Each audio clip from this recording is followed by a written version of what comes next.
recibimos a Ricardo Muñiz Gómez, que es de México, nuestro compañero del equipo de juvenil. Hoy nos va a hablar sobre Hidalgo de Costilla, personaje considerado como el padre de la patria de México. Bienvenido, Ricardo. Muy buenas noches, mucho gusto, saludos desde Guadalajara, México. Es un gusto, su servidor Ricardo Muñiz Gómez. Soy internacionalista e historiador aquí en México de diversos temas que llevan en sí la historia de México de manera diplomática, social y política. Como bien mencionó nuestro compañero Roberto, les voy a dar una charla sencilla, pero muy importante, sobre Miguel Hidalgo y Costilla a modo de preguntas. Un gran gusto. A terminar la plática, les proporciono mis redes sociales y mis correos para que si tienen alguna duda o algún contacto puedan hacerlo con un servidor. Mucho gusto. Buenas noches, Ricardo. Un placer tenerte acá con nosotros. Un placer, Luis. La primera pregunta que te quería hacer, bueno, básicamente, ¿quién fue Miguel Hidalgo, tanto para los mexicanos como para el resto de Latinoamérica? Sí, miren, es un gusto poder platicar del señor Miguel Hidalgo y Costilla, como es su nombre más corto, más sencillo de recordar aquí a los mexicanos, ya que su nombre real es Miguel Gregorio Antonio Ignacio Hidalgo y Costilla Gallarda Mandarte y Villaseñor. Es su nombre completo, mejor conocido como ¿quién? Como Miguel Hidalgo y Costilla. Él nació en la ciudad de Pénjamo, actualmente es el estado de Guanajuato, muy cercano a la ciudad de Guadalajara, entre la Ciudad de México y Guadalajara, y falleció en Chihuahua. Pero recordando que todo esto era parte de la Nueva España, el virreinato más importante de España, fuera de sus fronteras, en razón económica y geográfica, era de los más importantes. ¿Qué es por qué es tan importante o tan icónico este padre de la patria para los mexicanos, como se le conoce popularmente? Es un personaje el cual, siendo el letrado, aristócrata, ser una persona de mucho ímpetu y mucho apego a las grandes sociedades, tanto españolas como novohispanas, es una persona que comienza el movimiento de independencia de la Nueva España, que tiempo después se convertirá en México. Él es religioso, es un sacerdote de profesión, el cual entonces tenía mucho apego con los pueblos indígenas, con los pueblos oprimidos por los españoles, para que lo vayamos asimilando de forma más sencilla y rápida. Tiene apego porque es un religioso, mucha gente lo sigue, mucha gente lo continúa con él en el movimiento. Entonces, ¿qué sucede? Que llega a pasar que es un personaje icónico e importante, ya que genera los hechos importantes de los inicios de la independencia de la Nueva España, mejor conocida como México. Tan importante porque de él vienen elementos como la posesión de la Virgen de Guadalupe como estandarte para que inicie este movimiento de independencia. Es tan importante también porque es el primero, y eso no se discute, el primero a nivel mundial que suprime la esclavitud a nivel primero novohispano, y se reconoce como el primero, lo hace aquí en la ciudad de Guadalajara, de donde es su servidor originario. Suprime la esclavitud, o más bien la abole, o sea, la quita totalmente y deja en libertad a todos los que eran esclavos para esos momentos. Empieza a hablar sobre la supresión de los bienes de los españoles para otorgárselo a los indígenas. Entonces es una figura muy representativa del hecho de que la libertad se alcanza con lucha y con sudor, y se iba a alcanzar en algún momento. Obviamente, pues fue derrotado, lo mataron al año siguiente, que inicia la independencia. La independencia en México inicia en 1810 y termina el movimiento Hidalgo en 1811, donde es capturado. Pero es muy reconocido porque él también es el primero que origina la libertad de prensa, con diferentes aspectos, en donde él empieza a llevar las ideas de la independencia a diferentes lugares de la Nueva España y del mundo, por medio de noticias y por medio de pues, panfletos, porque para esos tiempos no había la tecnología que tenemos el día de hoy. Pero es por eso tan icónico y tan importante. Ricardo, ¿Cómo es que llega Miguel Hidalgo? ¿Cómo fue su origen? ¿Cuáles fueron sus motivaciones, sus estudios? O sea, ¿cómo él llega a la posición de cura y desde ahí empezar el proceso independentista de México? Mira, él cuando inicia el movimiento independentista de México, como lo habíamos dicho, era aristócrata, era letrado, era una persona por índole que era sacerdote, podía tener acceso a la educación, a los libros, a las filosofías de aquellos tiempos. ¿Por qué es tan importante? Porque muchos de sus amigos de aquella época, principalmente José Ortiz de Domínguez, Agustín de Iturbide, personajes icónicos de la independencia entre hombres y mujeres, son personas de alto nivel adquisitivo, de alto poder económico, pero que comulgan con la idea de que la libertad del pueblo novohispano es importante.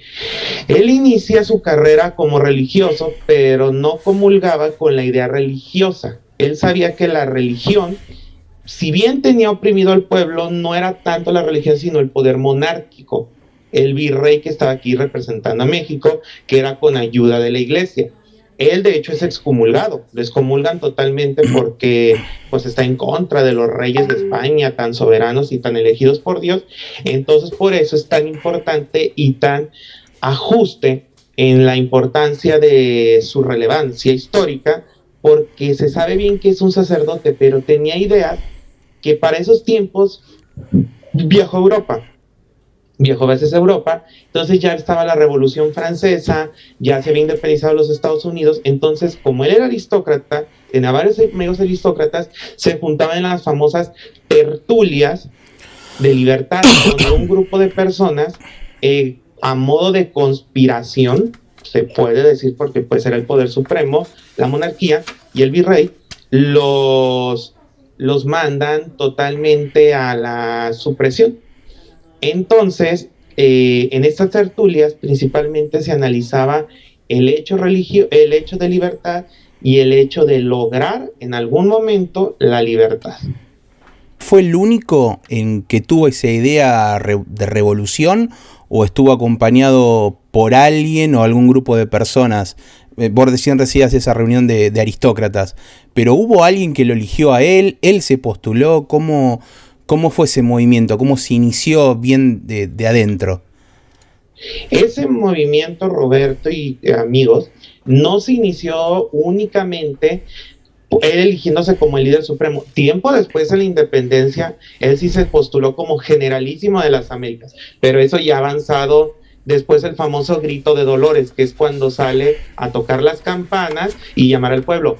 Anteriormente, junto con personajes como, les digo, José Ortiz de Domínguez, que es una mujer muy importante, los hermanos Padilla, Agustín Iturbide, varios personajes se reunían y tenían el mismo grado jerárquico, y cuando inicia la independencia, de hecho no se postulan de yo soy más importante que tú porque yo soy sacerdote, no, todos tienen el mismo peso político y social, jamás fue de yo soy sacerdote, soy más importante. Tiempo después, como les digo, que inició la independencia, es cuando ya empieza ahora sí a verse en aspiraciones de emperador o ya inspiraciones ya de algo más supremo, pero para esos tiempos que Miguel Hidalgo inicia el movimiento de independencia, a todos sus amigos conspiradores de esos de las reuniones de tertulias, pues obviamente ya estaban muertos, ya estaban totalmente decapitados porque habían conspirado en contra del virrey. ¿Y qué influencia tuvo Allende en esas decisiones en el inicio de la revolución? Son importantes porque sí, bien inician el movimiento de independencia, bien inician el movimiento de lograr una conspiración, pero sobre todo, como ellos son generales, son personas armadas, la gente no lo sigue. Ok, sí lo siguen el ejército, sí lo siguen personas que están dentro del ejército, pero la gente común y corriente o la gente de barrio, como se puede decir, la seguía el sacerdote, porque pues no sabían cómo dirigirse con un general o alguien, sino con un sacerdote, sí saben, porque el sacerdote lo ven cada 8 días. Recordemos, para esos tiempos, el único profesional que podía ver la gente, o sea, una persona profesional que había tenido estudios como equivalentes a una universidad, era un sacerdote. Entonces, por eso a él lo veía la misma gente como no un ser supremo, sino como una persona importante dentro de los aspectos de darle júbilo a la gente. Otra pregunta que tengo acá es, ¿por qué los mexicanos consideran como prócer a Miguel Hidalgo? Es una pregunta muy importante y de hecho por lo que estamos haciendo esta entrevista y gracias a todo el equipo juvenil, que yo también formo parte, esta pregunta es rectora. ¿Por qué es un prócer? Los mexicanos lo consideran.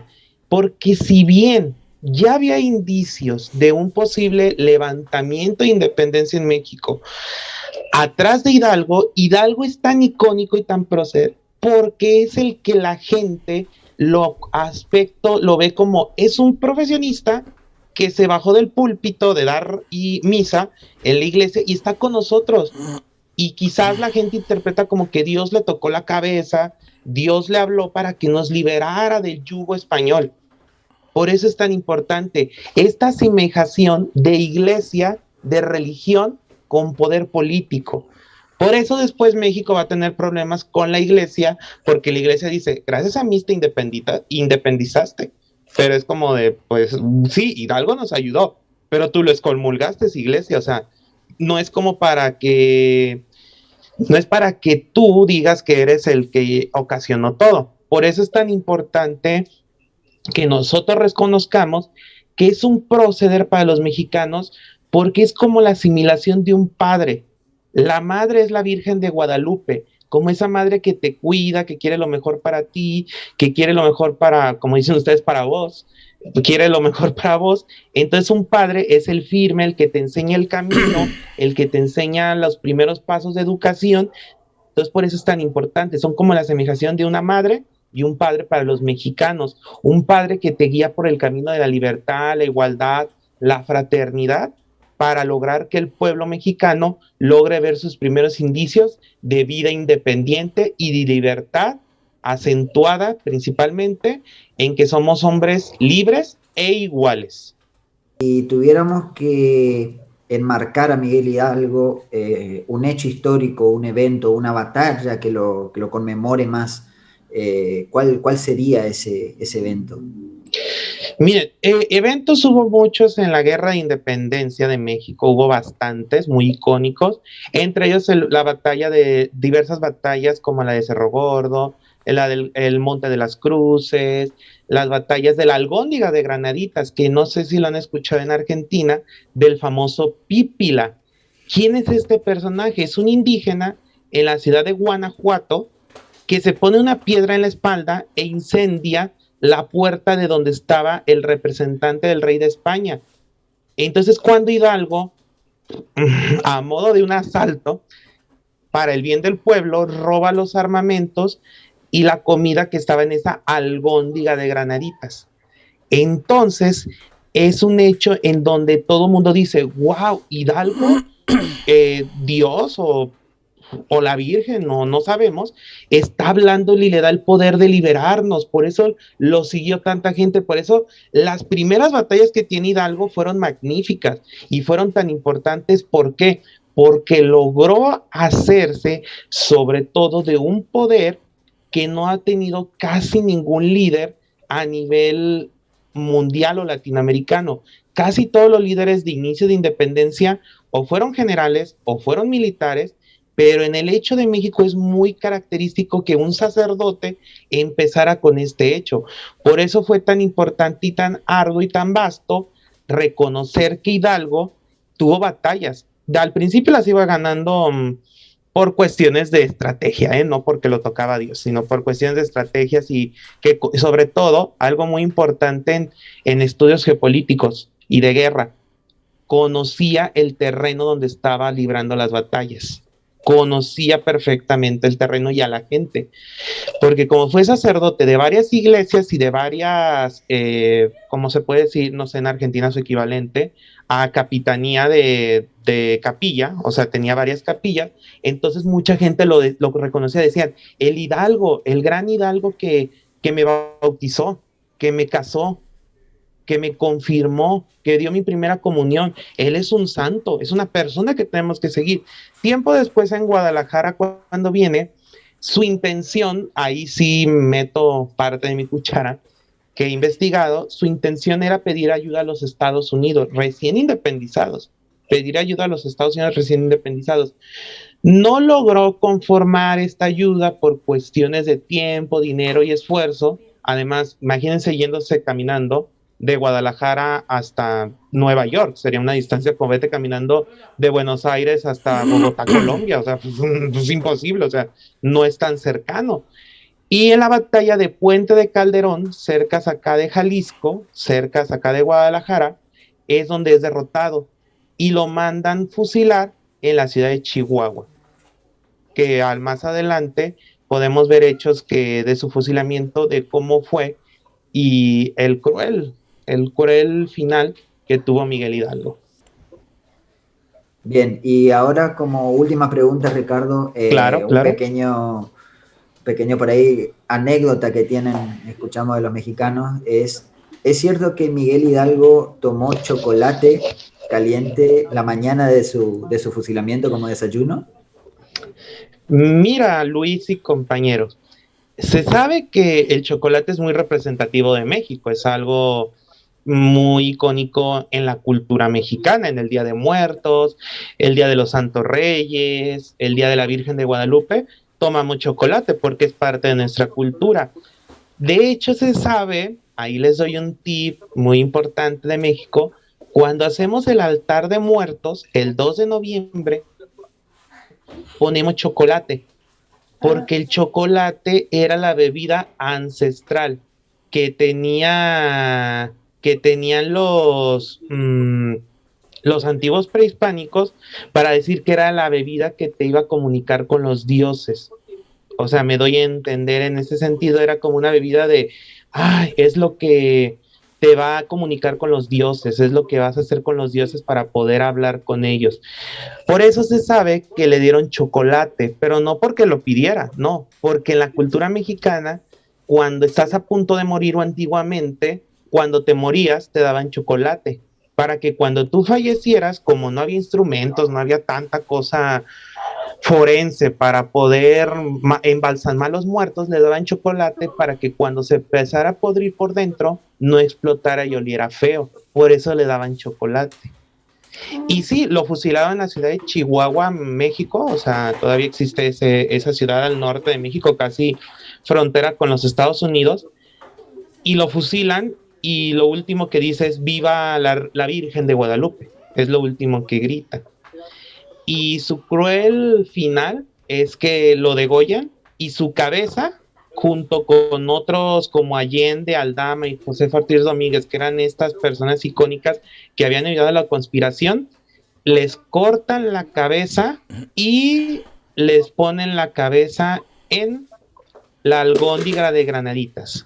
Y van a Guanajuato, que es donde está este lugar histórico, y todavía hay indicios de la sangre de Hidalgo ahí, porque cortaron la cabeza, la metieron en un frasco y como salió la pusieron. Obviamente después la quitaron, le dieron los saltos, el santo sepulcro que se merecía por X y Y, pero todavía hay indicios de sangre de que estuvo ahí colgada su cabeza. O sea, imagínense ustedes el hecho de que te matamos y para que no vuelva a hacerlo la gente, te vamos a cortar la cabeza y la vamos a colgar en el lugar que tú asaltaste y que quemaron tus indígenas para que si se nos rebelan, ese es tu futuro.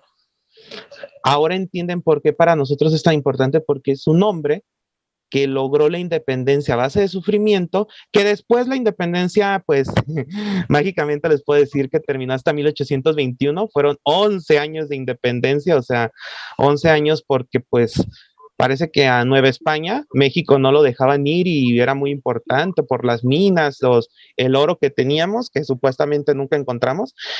Entonces fueron 11 años de lucha y peor aún, tomaron 21 años que España nos reconociera como país. España, después de independizado, no nos quería reconocer, quería dejarnos ir, no nos quería dejar ir. Entonces, imagínense el hecho de que un sacerdote se levantara en contra del gran poder del virrey, es de admirarse.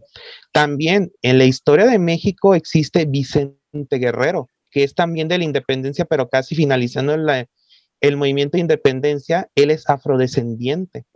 Es una persona de color oscura que logra la independencia a base de lucha. O sea, imagínense, es un marco, un mosaico de culturas tan grande que logra hacerse en cuestión de la independencia de México. A nadie se le puede adjudicar la independencia de México porque fueron varias razas, varios orígenes, varias personalidades que hicieron este conjunto de lograr la independencia de México.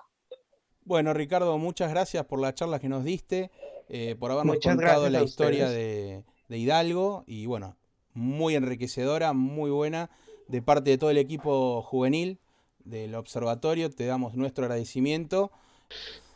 Muchas gracias, les mando muchos saludos desde aquí, desde mi tierra, como se dice aquí en México, desde Guadalajara, Jalisco, México, son todos bienvenidos. Aquí tienen su casa. Espero que un día algún evento de CIDEC sea acá en Guadalajara. Igual nuestra presidenta CIDEC, la señora Dora Fafutis, les manda muchos saludos, muchos abrazos. Igualmente saludo a Viri, a Estanita, a Ismael, a Luis y a Roberto que están conectados. Muchas gracias.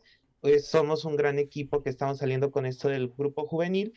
Si me quieren seguir en redes sociales, estoy en Facebook como Ricardo Adán Muñiz Gómez. Y ahí subo varios datos históricos de México y el mundo.